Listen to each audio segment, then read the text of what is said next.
إن الحمد لله نحمده ونستعينه ونستغفره ونؤمن به ونتوكل عليه ونعوذ بالله من شرور أنفسنا وسيئات أعمالنا من يهدي الله فلا مضل له ومن يضلل فلا هادي له وأشهد أن لا إله إلا الله وحده لا شريك له وأشهد أن محمدا عبده ورسوله أرسله بالحق بشيرا ونذيرا أما بعد فإن أحسن الحديث كتاب الله وخير الهدي هدي محمد صلى الله عليه وسلم وشر الأمور محدثاتها وكل محدثة بدعة وكل بدعة ضلالة وكل ضلالة في النار يا أيها الذين آمنوا اتقوا الله حق تقاته ولا تموتن إلا وأنتم مسلمون يا أيها الناس اتقوا ربكم الذي خلقكم من نفس واحدة وخلق منها زوجها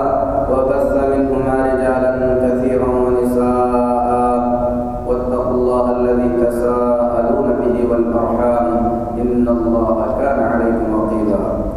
يا أيها الذين آمنوا اتقوا الله وقولوا قولا سديدا يصلح لكم أعمالكم ويغفر لكم ذنوبكم ومن يطع الله ورسوله فقد فاز فوزا عظيما أما بعد اللہ تبارک و تعالیٰ کا بے انتہا شکر ہے اس کی بے شمار نعمتوں پر، بالخصوص نعمت اسلام اور نبی کریم صلی اللہ علیہ وسلم کے منہج پر عمل کی توفیق جیسی عظیم نعمت پر۔ میرے محترم بھائیوں، اللہ رب العالمین کے فضل اور احسان سے اس نے ہم تمام کو پھر ایک مرتبہ سال کی سب سے بہترین راتوں سے نوازا۔ ہم اللہ سے دعا کرتے ہیں کہ ہمارا رب ہمیں توفیق عطا فرمائے کہ اس رات میں سلف صالحین کے منہج پر چلتے ہوئے اللہ رب العالمین کو راضی کرنے کے لیے ہم تمام کو عبادت کی توفیق عطا فرمائے۔ میرے محترم بھائیوں، یہ راتیں جن راتوں سے ہم ابھی گزر رہے ہیں، ایک مومن کی نظر میں کسی انمول خزانے اور انمول موتیوں سے زیادہ کم نہیں ہیں، کیونکہ یہ وہ راتیں ہیں جن راتوں میں اللہ تبارک و تعالیٰ نے ایک ایسی رات پوشیدہ رکھا ہے۔ یہ وہ 10 راتیں ہیں جن راتوں میں اللہ تبارک و تعالیٰ نے ایک ایسی رات کو چھپا کر رکھا ہے جس رات کے بارے میں اللہ رب العالمین نے قرآن کریم کی ایک مکمل سورت نازل فرمائی ہے۔ یہ وہ رات ہے، اگر کسی خوش نصیب کو اس رات کی توفیق مل جائے تو وہ ایک رات کے اندر اپنی ایک عمر نہیں بلکہ کئی عمریں جی سکتا ہے۔ اللہ تبارک و تعالیٰ نے اس عظیم رات کے مقام کو واضح کرتے ہوئے فرمایا، اِنَّا أَنزَلْنَاهُ فِي لَيْلَةِ الْقَدْرِ وَمَا أَدْرَاكَ مَا لَيْلَةُ الْقَدْرِ۔ ہم نے اس قرآن عظیم کو لیلۃ القدر میں اتارا ہے۔ جانتے ہو لیلۃ القدر کسے کہتے ہیں؟ لیلۃ القدر خیر من الف شہر۔ لیلۃ القدر 1000 مہینوں سے زیادہ بہتر ہے۔ غور کرنے کی بات ہے، قرآن کریم کی اس آیت کریمہ کو بالخصوص ان 10 دنوں کے اندر ایک مومن کو چاہیے کہ اپنے آنکھوں کے سامنے رکھے، سوچے کہ اگر اس رات میں اللہ رب العالمین کی توفیق اور اللہ کے فضل سے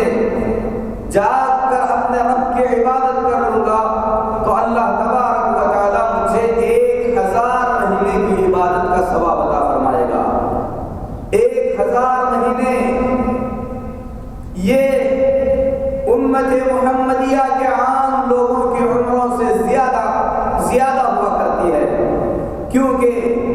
نبی کریم صلی اللہ علیہ وسلم نے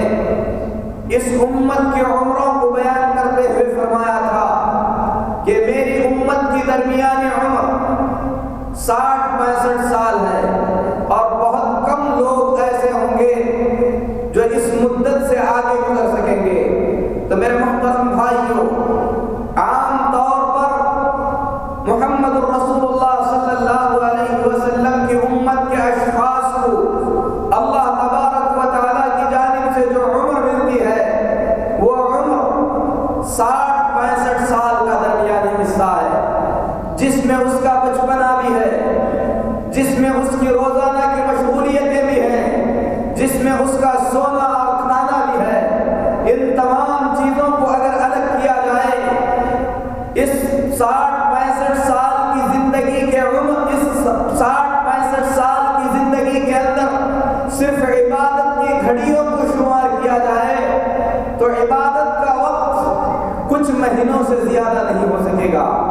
لیکن اللہ تبارک و تعالی اگر اپنے کسی بندے کو لیلۃ القدر میں عبادت کی توفیق عطا فرمائے گا تو اپنی پوری عمر میں جتنی عبادت کرتا ہے اس سے زیادہ عبادت کا اجر اور ثواب، بلکہ ہر سال اس سے کہیں زیادہ اجر و ثواب انسان کو اللہ تبارک و تعالی اپنے فضل و مہربانی سے عطا کرے گا۔ تنہائی میں بیٹھ کر سوچیں کہ ہماری زندگی کے اندر اگر شمار کیا جائے، کاؤنٹ کیا جائے تو ہم اپنی پوری زندگی میں کتنے گھنٹے یا کتنے مہینے یا کتنے سال عبادت کرتے ہیں۔ لیکن اگر کوئی شخص لیلۃ القدر کو پالے، پوری لیلۃ القدر کے اندر اللہ رب العالمین کی عبادت کرتا رہے تو اس ایک رات کے بدلے میں اللہ تبارک و تعالیٰ اسے 83 سال سے زیادہ عبادت کا اجر و ثواب عطا فرمائے گا۔ یہ ایک سال میں ہے۔ اس طریقے سے اگر انسان کو اللہ تبارک و تعالیٰ اس کی زندگی کے اندر 40, 30, 20 لیلۃ القدر عطا فرمائے تو میرے محترم بھائیوں، نامہ اعمال میں ہزاروں سالوں کی عبادت کا ثواب اللہ رب العالمین لکھ دے گا۔ اتنی عظیم چیز کو اپنی آنکھوں کے سامنے رکھ کر اگر کوئی شخص اس لیلۃ القدر کے اندر غفلت اور نادانی سے کام لے تو اس سے بڑا محروم کون ہو سکتا ہے؟ اسی لیے نبی کریم صلی اللہ علیہ وسلم نے اس شخص کی محرومی کو بیان کرتے ہوئے فرمایا، من حرم خیرها فقد حرم، جس آدمی کو لیلۃ القدر کی، لیلۃ القدر شب قدر کی برکتوں سے محروم کر دیا جائے، دنیا کے اندر اس سے بڑا محروم کوئی نہیں ہو سکتا۔ یہ وہ مبارک رات ہے جس رات کو پانے کے لیے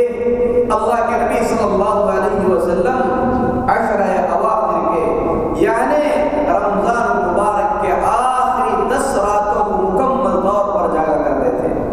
ام المؤمنین عائشہ صدیقہ رضی اللہ تعالی عنہ نبی کریم صلی اللہ علیہ وسلم کے عمل کو بیان کرتے ہوئے فرماتی ہیں، اذا دخل العشر شد المئزر، اللہ کے نبی صلی اللہ علیہ وسلم جب رمضان کے آخری عشرے میں داخل ہو جاتے تو آپ صلی اللہ علیہ وسلم اپنی کمر کو کس لیتے تھے، اللہ کی عبادت کے لیے پوری رات جاگتے تھے، اپنے گھر والوں کو بھی جگاتے تھے، بہت ہی زیادہ محنت کے ساتھ اللہ کے پیارے حبیب محمد رسول اللہ صلی اللہ علیہ وسلم اللہ کی عبادت میں ان راتوں کو گزارا کرتے تھے۔ میرے محترم بھائیوں، آج حالات اتنے بدلے ہوئے ہیں کہ بالخصوص رمضان المبارک کی راتوں کو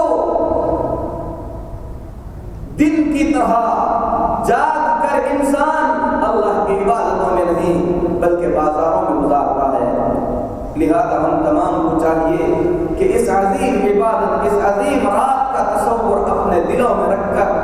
کوشش کریں کہ اس رات کے ایک لمحے کو بھی ضائع نہ ہونے دیں، بلکہ ان راتوں کے اندر کثرت سے عبادت کر کے اللہ رب العالمین کو منائیں، اللہ رب العالمین کو راضی کریں۔ کیونکہ میرے محترم بھائیوں، اس رات کو اللہ رب العالمین نے لیلۃ القدر یعنی منزلت والی رات قرار دیا ہے۔ جس رات کو اللہ رب العالمین منزلت والی رات کہے، مقام اور مرتبے والی رات کہے، اس رات کا مقام کتنا عظیم ہو سکتا ہے۔ اس رات کی خصوصیات میں سے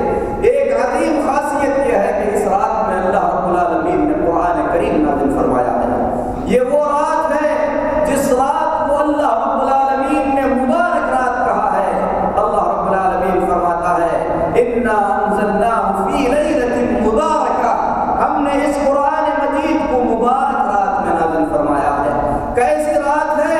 اس رات کے بارے میں اللہ رب العالمین فرماتا ہے کہ اس رات کے اندر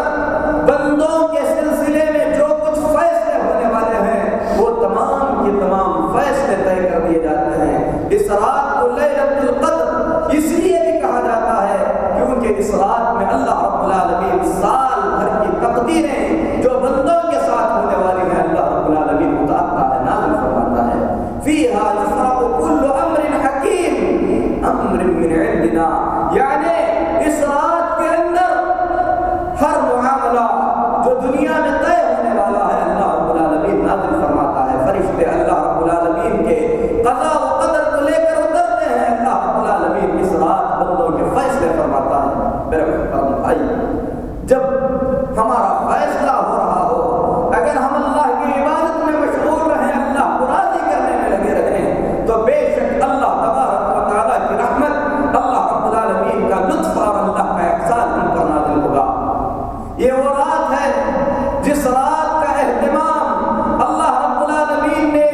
اس انداز میں فرمایا ہے کہ فرشتوں کو اللہ رب العالمین نازل فرماتا ہے، بالخصوص جبریل علیہ السلام جو سید الملائکہ تمام فرشتوں کے سردار ہیں، آسمان سے اتر آتے ہیں۔ یہ وہ رات ہے جس رات کو اللہ رب العالمین نے سلامتی والی رات کہا ہے۔ اللہ فرماتا ہے سلام ہی حتی مطلع الفجر، یہ سلامتی والی رات ہے جو طلوع فجر تک قائم رہے گی۔ میرے محترم بھائیو، اس رات کا مقام، اس رات کی منزلت بیان سے زیادہ ہے۔ اللہ تبارک و تعالیٰ نے اپنے نبی محمد رسول اللہ صلی اللہ علیہ وسلم کو اس رات سے باخبر کر دیا تھا، لیکن اللہ رب العالمین کی حکمت کا یہ تقاضا ہوا کہ پھر وہ چیز نبی کریم صلی اللہ علیہ وسلم کو بھلا دی گئی۔ اللہ کے نبی صلی اللہ علیہ وسلم نے امتیوں کو تعلیم دیتے ہوئے فرمایا کہ رمضان المبارک کے آخری عشرے میں اس رات کو تلاش کرو۔ بالخصوص نبی کریم صلی اللہ علیہ وسلم نے اس بات کی تاکید فرمائی کہ عشرہ اخیر کی جو طاق راتیں ہیں 21، 23، 25، 27 اور 29، ان طاق راتوں کے اندر لیلۃ القدر کو تلاش کرو، کیونکہ طاق راتوں کے اندر لیلۃ القدر کا ہونا زیادہ اندازے کے قریب ہے۔ تو میرے محترم بھائیو، بعض اہل علم نے یہاں تک کہا ہے کہ یہ وہ رات ہے جو رات ہر سال بدلتی رہتی ہے، کبھی 21 میں ہوتی ہے تو کبھی 23 میں ہوتی ہے، کبھی 25 میں ہوتی ہے، لیکن کتاب اللہ اور سنت رسول صلی اللہ علیہ وسلم سے اس رات کی تعین کے بارے میں کہ یہ کون سی رات ہے، میرے محترم بھائیو، کوئی حتمی فیصلہ، کوئی حتمی حکم بیان نہیں کیا گیا ہے۔ اسی لیے اگر کوئی شخص صرف 27 کو جاگتا ہے، پوری راتوں کو چھوڑ دیتا ہے، تو یہ نہیں کہا جا سکتا کہ اس نے لیلۃ القدر کو پایا ہے۔ اللہ رب العالمین اپنے بندوں سے چاہتا ہے کہ ان آخری دنوں کے اندر جد و اجتہاد کو دیکھے کہ بندے اللہ کی عبادت کے اندر کیسے سبقت لے جاتے ہیں۔ اسی لیے اللہ رب العالمین نے اس رات کو مخفی کر دیا ہے۔ لہذا ہم تمام کو چاہیے کہ اس رات کے مقام کو سمجھتے ہوئے کوشش کریں کہ اس رات کو پائیں۔ ام المؤمنین عائشہ صدیقہ رضی اللہ تعالیٰ عنہ نے نبی کریم صلی اللہ علیہ وسلم سے پوچھا، اے اللہ کے رسول صلی اللہ علیہ وسلم، اگر لیلۃ القدر کو میں پا لوں تو کیا کروں؟ نبی کریم صلی اللہ علیہ وسلم نے دعا سکھلائی، کہا کہ اس طریقے سے کہو، اللہم انک عفو تحب العفو فاعف عنی، اے اللہ تو درگزر کرنے والا ہے، درگزر کرنے کو تو پسند کرتا ہے، اللہ تو مجھ سے درگزر کرنے مجھے معاف کر دے۔ کیونکہ میرے محترم بھائیو، یہ مہینہ ختم ہونے کو آ رہا ہے۔ وہ حدیث جس میں نبی کریم صلی اللہ علیہ وسلم نے اپنے عظیم منبر پر مسجد نبوی کے اندر بد دعا فرمائی تھی، اس بد دعا کو اپنے آنکھوں کے سامنے رکھ کر انسان اللہ کے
کریم صلی اللہ علیہ وسلم فرماتے ہیں من قام لیلۃ القدر ایمانا واحتسابا غفر له ما تقدم من ذنبه، جو آدمی لیلۃ القدر میں ایمان اور ثواب کی امید سے اللہ کی عبادت کرے اللہ رب العالمین اس کے پچھلے گناہوں کی مغفرت فرما دیتا ہے۔ مسند احمد میں امام احمد بن حنبل رحمۃ اللہ علیہ نے ایک اور روایت بیان فرمائی ہے جس کے اندر پچھلے گناہوں کے ساتھ ساتھ اگلے گناہوں کا بھی ذکر ہے، اور اللہ رب العالمین کا فضل بہت ہی زیادہ وسیع ہے۔ میرے محترم بھائیو، اتنی فضیلتوں کے باوجود اگر کوئی شخص اس رات کو ضائع کر دے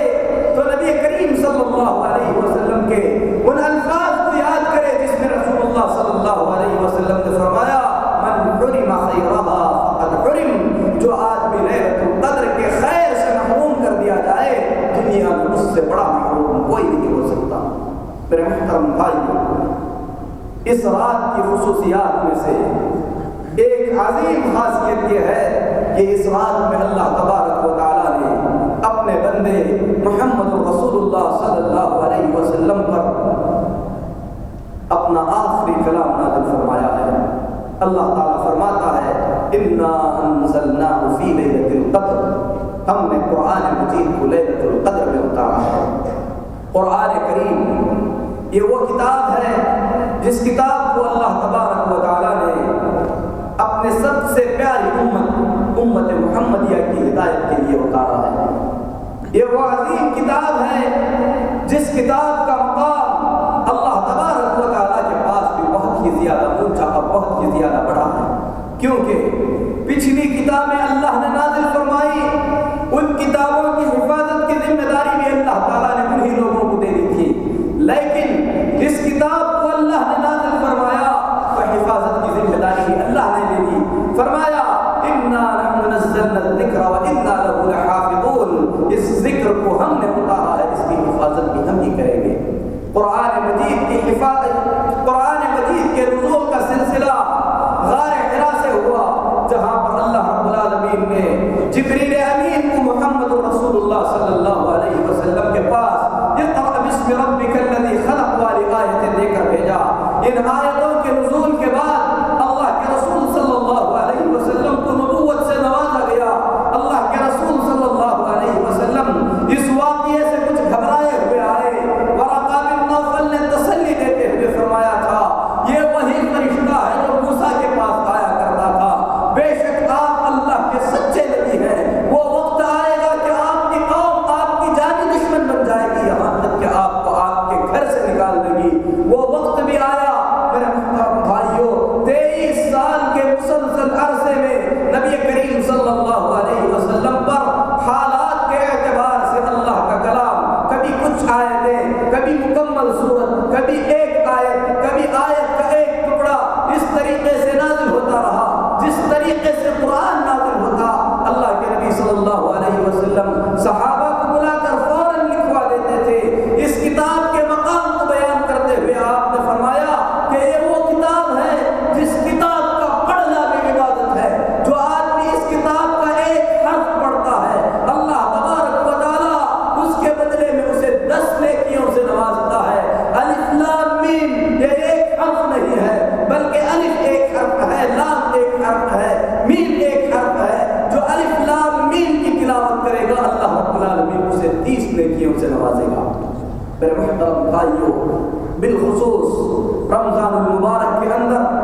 کتاب الہی کی تلاوت ایک عظیم عبادت ہے۔ اللہ کے رسول صلی اللہ علیہ وسلم کی سنت، سلف صالحین کا طریقہ رہا ہے کہ قرآن مجید کی کثرت سے تلاوت کیا کرتے تھے۔ بعض سلف سے یہاں تک مروی ہے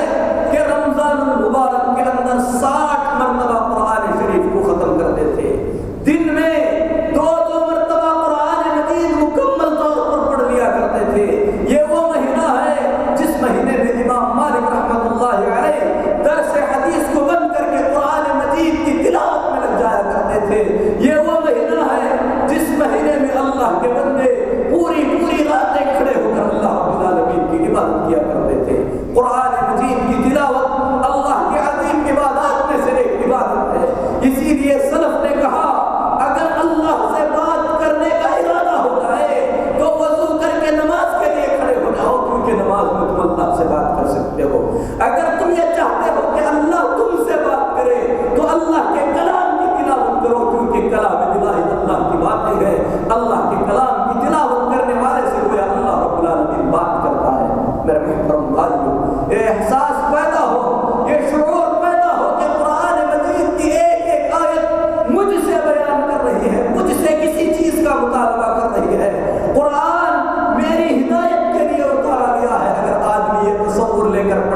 مجید کی تلاوت کے مختصر آداب یہ ہیں کہ میرے محترم بھائیوں، قرآن مجید کی تلاوت سے پہلے آدمی باوضو ہو، پھر اس کے بعد قبلے کی طرف اپنا رخ کرے۔ اللہ رب العالمین کے کلام کی تلاوت سے پہلے شیطان کے شر سے اللہ کی پناہ مانگے،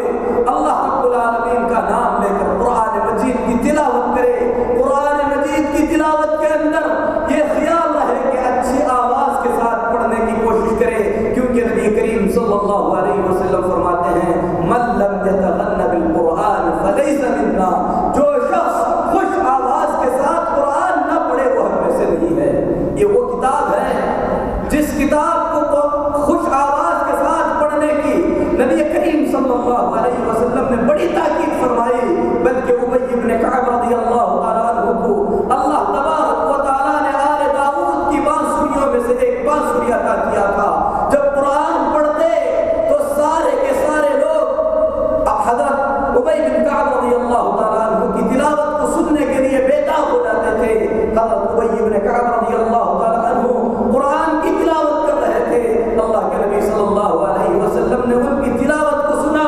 ابی بن کعب محسوس نہیں کر رہے تھے۔ جب بعد میں پتہ چلا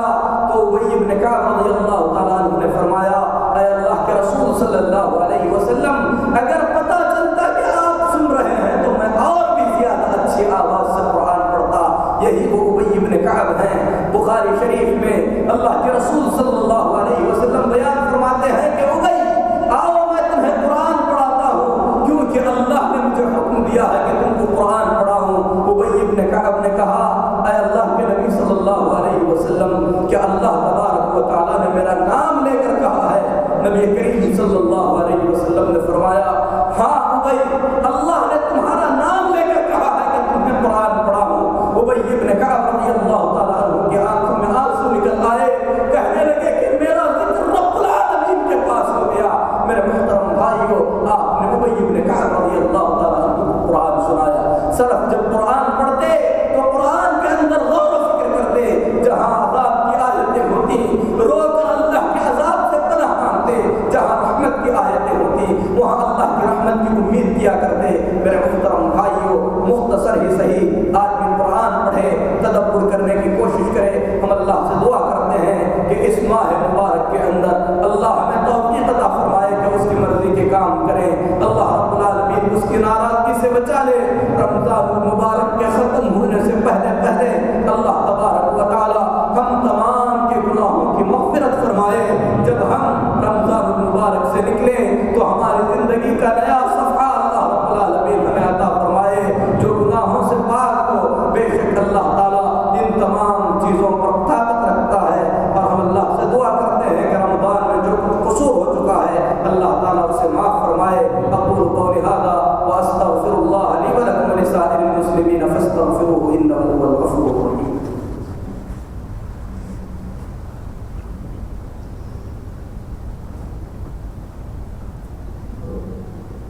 الحمد لله نحمده ونستعينه ونستغفره ونؤمن به ونتوكل عليه ونعوذ بالله من شرور أنفسنا وسيئات أعمالنا، من يهده الله فلا مضل له ومن يضلل فلا هادي له، وأشهد أن لا إله إلا الله وحده لا شريك له، وأشهد أن محمدا عبده ورسوله أرسله بالحق بشيرا ونذيرا. أما بعد فإن أحسن الحديث كتاب الله، وخير الهدي هدي محمد صلى الله عليه وسلم، وشر الأمور محدثاتها، وكل محدثة بدعة، وكل بدعة ضلالة، وكل ضلالة في النار. اللهم صل